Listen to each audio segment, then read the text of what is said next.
Oui, je suis fier de ce qu'on a fait dans les dernières 10 années. Je confirme ce que les orateurs précédents ont dit. C'est possible. En 10 ans au Portugal, on a installé sur l'éolien 4000 MW. Et on a 1000 en construction. Alors, c'est déjà considérable. L'année passée, les énergies renouvelables étaient 53% de la production d'électricité consommée au Portugal. C'est-à-dire plus de la moitié. Et pour 2020, nous sommes en train de respecter les engagements européens. Nous serons au moins à 60%, probablement à 2/3 de l'électricité d'origine renouvelable. C'est l'hydraulique, c'est l'éolien, c'est le solaire, c'est dans certaines régions la géothermie, c'est la biomasse, surtout en cogénération dans les grandes industries, le papier, etc.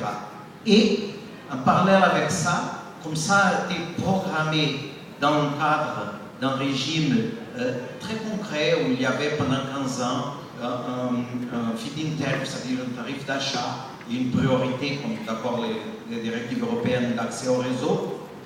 Ça permet de faire une programmation et l'industrie est venue. Aujourd'hui, on produit au Portugal et on exporte plus de 90% des éoliennes. Une incorporation nationale supérieure à 90%, où on fait tout. Sur le solaire aussi, on fait beaucoup de choses dans toute la chaîne de valeur. Et aujourd'hui, on a commencé à se préparer en termes de services d'industrie dans le nouveau défi de l'avenir. Ça veut dire la micro et la mini-génération. Les smart grids, par exemple, on a une ville, Évora, à côté de Lisbonne, à une centaine de kilomètres de Lisbonne, où il y a déjà 33 000 consommateurs avec des compteurs intelligents, smart meters, préparés pour gérer la consommation, notamment pour déplacer la pointe de consommation, surtout des charges thermiques, surgélateurs, air conditionné, etc., pour des périodes de la nuit, pour recevoir la production décentralisée, notamment solaire, et aussi pour charger les voitures électriques. Et à cause de ça, ce n'est pas par hasard qu'un groupe français, comme Nissan, a choisi le Portugal pour installer l'usine européenne des nouvelles générations de batteries pour les voitures électriques, dont 800 points de chargement sont déjà en fonctionnement en Lisbonne et dans les autres villes du pays, et beaucoup de centaines d'autres sont installés.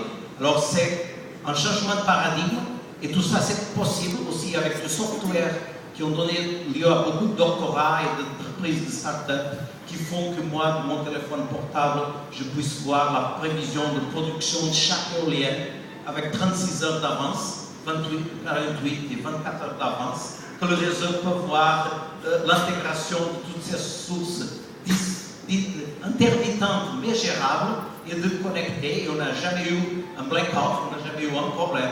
Et on a des jours où les renouvelables arrivent à 75% de la consommation. C'est, je pense, une chose qui a créé des usines, des milliers de jobs dans tout, d'emplois, dans toute la chaîne de valeur, mais vraiment dans toute la chaîne de valeur. Des gens qui font de la fondation et l'OM de nettoyage, au type qui fait un doctorat en modélisation mathématique de pointe pour faire la prévision de la production de chaque éolienne. C'est vraiment... et on exporte beaucoup.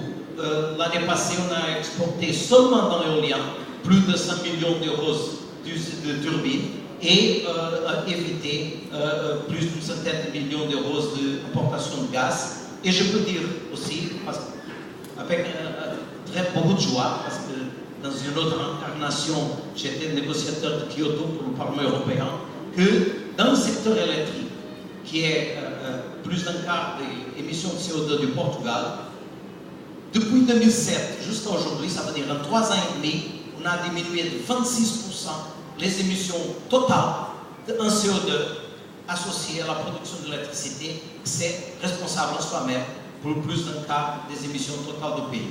Alors, ça me donne beaucoup de joie de savoir qu'un petit pays, et moi je vois le Maroc a plus de ressources que le Portugal, en termes de vent, en termes de solaire, en termes de capacité, et je suis absolument convaincu que le Maroc va avoir dans la renouvelable, pas seulement la satisfaction de ses besoins énergétiques, mais un grand atout